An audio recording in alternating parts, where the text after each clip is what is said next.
I never imagined my life would take such a turn, but here I am, sharing a truth that still unsettles me when I think about it. My marriage wasn't exactly a fairy tale to begin with. From the outside, people thought I had a stable home, a respectable husband, and a quiet life, but behind closed doors, things weren't so perfect.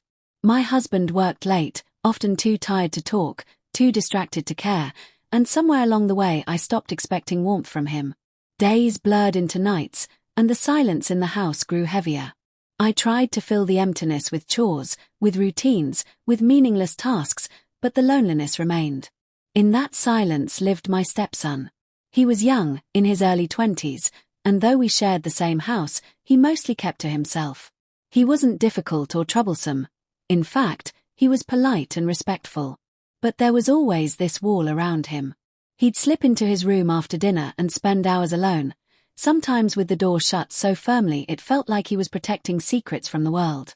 At first, I didn't think much of it.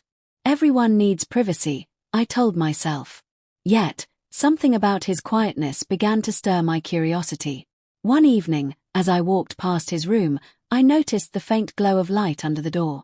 The house was silent, but I could hear the soft shuffle of movement inside. Before I could knock, the door clicked, and I saw him quickly slip inside, locking it behind him. His nervousness caught my attention. It wasn't anger or rebellion, it was something else.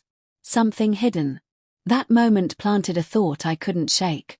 What was he doing alone in there every night? I told myself not to think about it, that it wasn't my business. But curiosity is a dangerous thing, especially when paired with boredom and loneliness. A few days later, the answer revealed itself unexpectedly. He had left his door slightly ajar, maybe by accident, maybe because he didn't expect anyone to pass by. As I walked down the hallway, my eyes fell inside before I had the sense to turn away. What I saw froze me. He was lost in his own world, unaware that anyone could see him. It wasn't just the act itself, it was the look on his face, a kind of desperation and sadness that pierced through me. He wasn't a child anymore. He was a young man carrying a weight I hadn't noticed until then. I should have walked away, closed my eyes, and erased the moment from my memory. But instead, I stood there longer than I should have, torn between shock and something I didn't dare name. It wasn't disgust. It wasn't anger. It was something far more complicated. I felt a strange pull, a sympathy laced with a dangerous curiosity.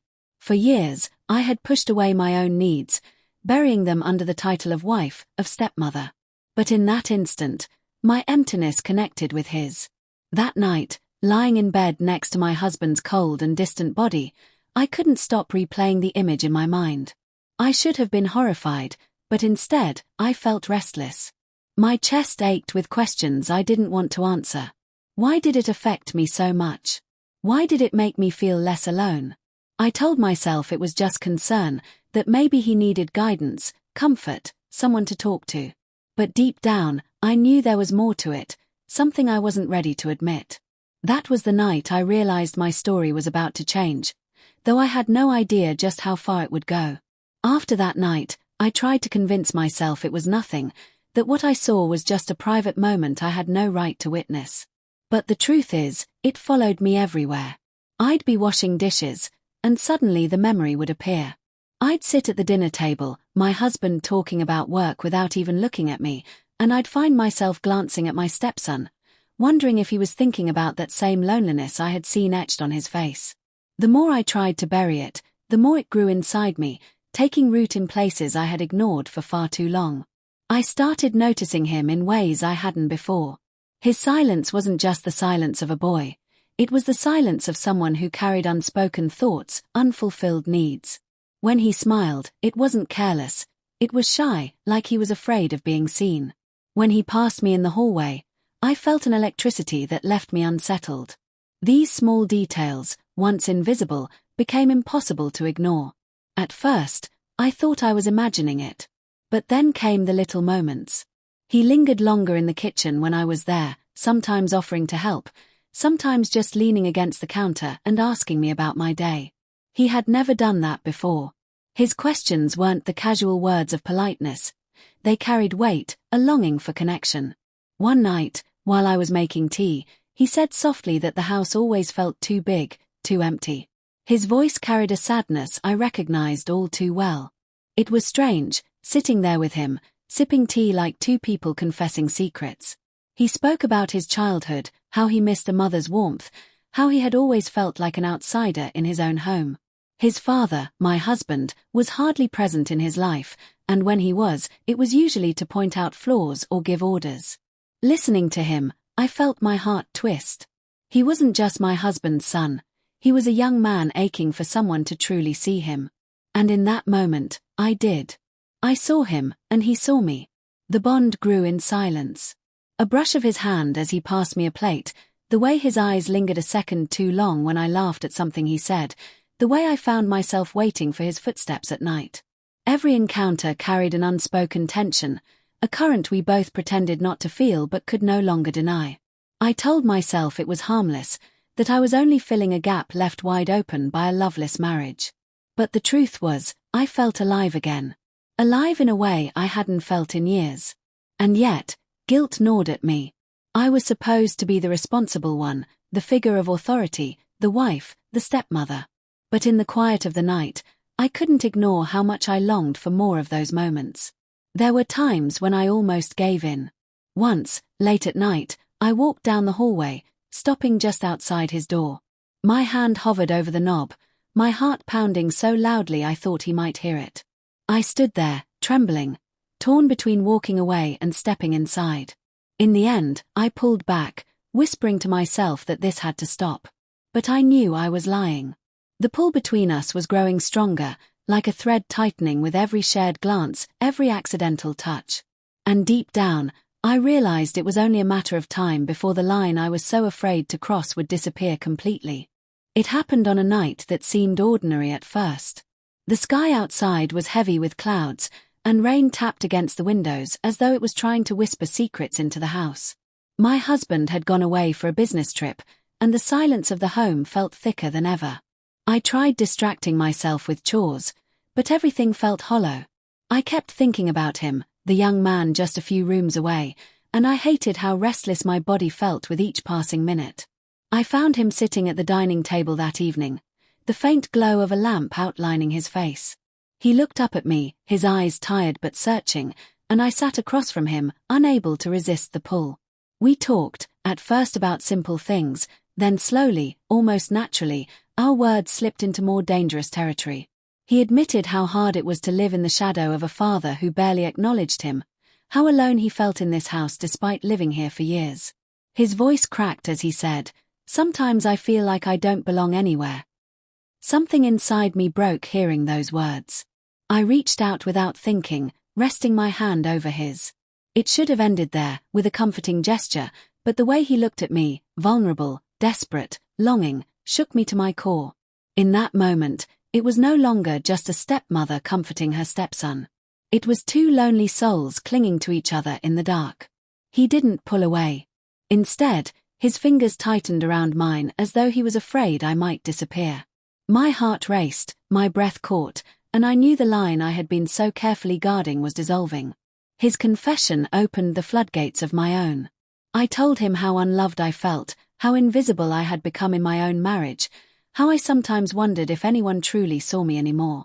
His eyes softened, and he whispered words I'll never forget, "I see you." The silence that followed was unbearable. We both knew what was about to happen, even if neither of us dared to say it aloud. When he leaned closer, I should have stopped him, but instead I closed the distance. The kiss was hesitant at first, trembling with fear and guilt, but beneath it was a hunger that neither of us could deny. It was reckless, dangerous, and wrong, yet in that moment, it felt like the only truth. Time blurred as the night swallowed us whole. Every barrier that had once stood between us collapsed, leaving only raw emotion and need. I knew it was forbidden, that if the world saw us it would never forgive, but inside that house, in that fragile moment, it felt as if nothing else existed. For the first time in years, I felt wanted, desired, alive. When it was over, the weight of what we had done settled between us. He looked at me with a mixture of wonder and fear, and I could see the same storm raging in his mind as in mine. I wanted to speak, to make sense of it, but no words came. Instead, Silence stretched around us, heavier than ever before. My chest tightened as reality struck. I had crossed a line that could never be uncrossed. Later, lying in my bed, I couldn't sleep. My husband's absence suddenly felt like a cruel twist of fate. What had I done? What kind of woman had I become? Yet, buried beneath the guilt was something even more terrifying. The truth that part of me didn't regret it at all. The days that followed were heavy with silence. We didn't speak about what happened, but it lingered in the air between us like a scent that couldn't be washed away. Every time I caught his eyes, my chest tightened. There was something different in the way he looked at me now, softer, fuller, almost worshipful. And yet, behind that look was fear. Fear that we had done something neither of us knew how to undo. I avoided him at first. I kept myself busy, cooking, cleaning, pretending to be a wife in a home that already felt broken. But avoidance only made the silence louder. At breakfast, when my husband sat at the table reading the newspaper, I felt as though every word he turned on the page could expose me. When my stepson brushed past me in the hallway, even the smallest touch of his arm against mine sent shivers down my spine. I feared my husband would notice, that he would sense the crack in the foundation of his home. But he didn't.